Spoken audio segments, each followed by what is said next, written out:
Ways. Great. That's exactly the question I was asked in French, so I'm just going to repeat myself. I figured. But basically, my answer is simply going to be that, in modern basketball, we see a lot of brands of basketball that don't offer much variety in the dangers they pose to the opponents.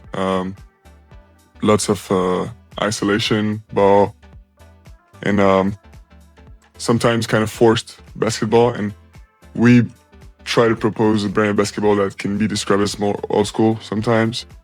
The Spurs way as well. So it's tactically more correct basketball, in my opinion. Tim, right here. Victor, it's not the ultimate trophy in this league, obviously, but it is a trophy. And like you pointed out the other night, you guys, for the first time since you've been here, are winning much more than you lose. What winning this trophy, what step would that represent for this group if you guys got it done tomorrow? On second row on the green. It's not going to be a super significant step, but still a significant one, because it's high stakes game that both teams are going to be very invested in winning. So it just shows that we are preparing, and we will pass the next step for more significant games in the playoffs. But as competitors, this is the complicated explanation, but it's simple as that. As competitors, we want to win every game, and this one brings something new on the table, so we want to win it even more. On your left, Mike. Victor, what's your philosophy on trash talk? The other night, it seemed like you were feeling yourself a little bit. Should you have a filter, or does anything go? No, I think you should always have. I don't know. I don't know. Having a filter, it's even a philosophical question, but trash talk, for me, can be used for two things: either disrupt the opponent or give yourself and your team more energy, some sort of, yeah.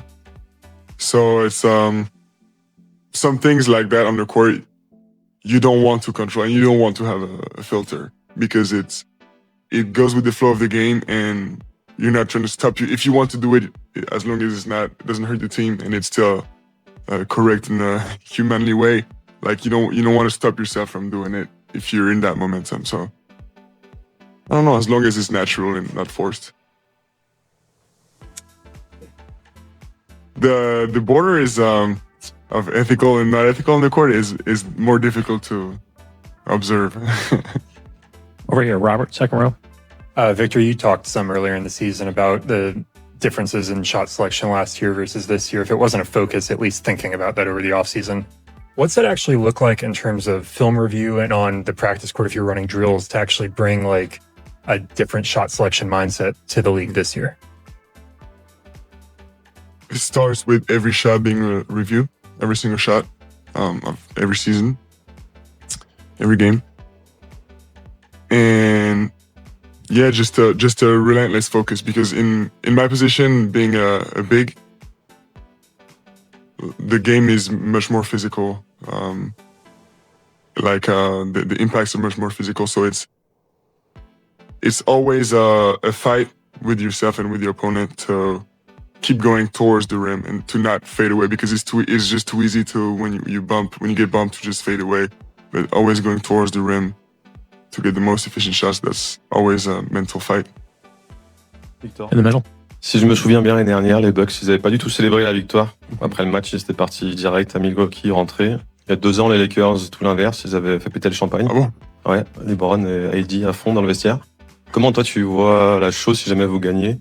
Est-ce que c'est le genre de victoire qu'on doit célébrer jusqu'à la dernière minute ou pas? Non, je serais plutôt... Si je devais choisir, d'après ta description, je choisirais plutôt la célébration des Bucks. Parce que voilà, on est au milieu de la saison, ça veut pas rien dire, mais c'est pas non plus si significatif que ça de gagner ce tournoi. Donc Voilà, faut rester humble et tout en sachant que comme on célébrerait pas une série de playoffs, on va pas célébrer, on va pas faire péter le champagne demain soir. We'll take last two, Tom, and then Mike. We have the microphone coming around.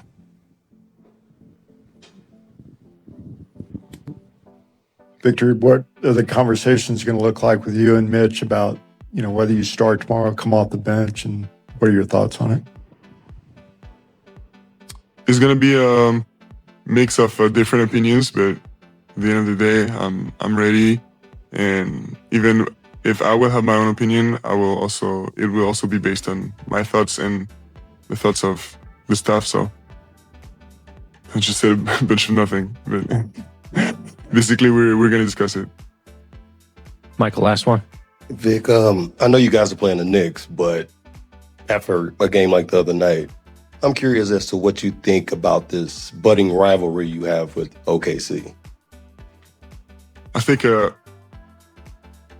we're not quite there yet, but it's a good sign that people see that it's possible because it's not like we're the second seed right now, And I don't think anybody right now can claim to have a rivalry with them in the league. They're in their own tier.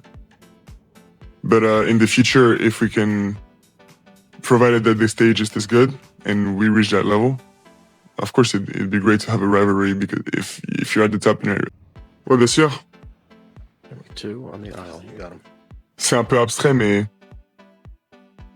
on voit dans le basket moderne beaucoup de basket où s'il n'y a pas les 5 joueurs impliqués dans le système et le danger ne vient pas de partout et c'est pas notre cas.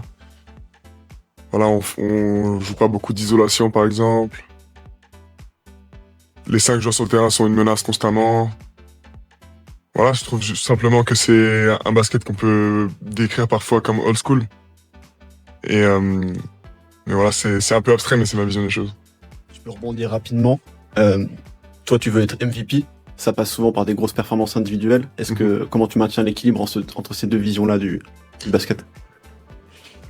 Je trouve pas que ce soit quelque chose de très compliqué à faire parce que dans ma vision des choses, c'est les performances collectives qui en pâtissent directement dans le cas d'un focus trop individuel. Donc pour moi, c'est le meilleur joueur du monde, il fait gagner son équipe avant tout. On the left side, Tim. Victor, after the game the other night, you mentioned being happy to be part of a team that plays pure and ethical basketball. What do you mean by that for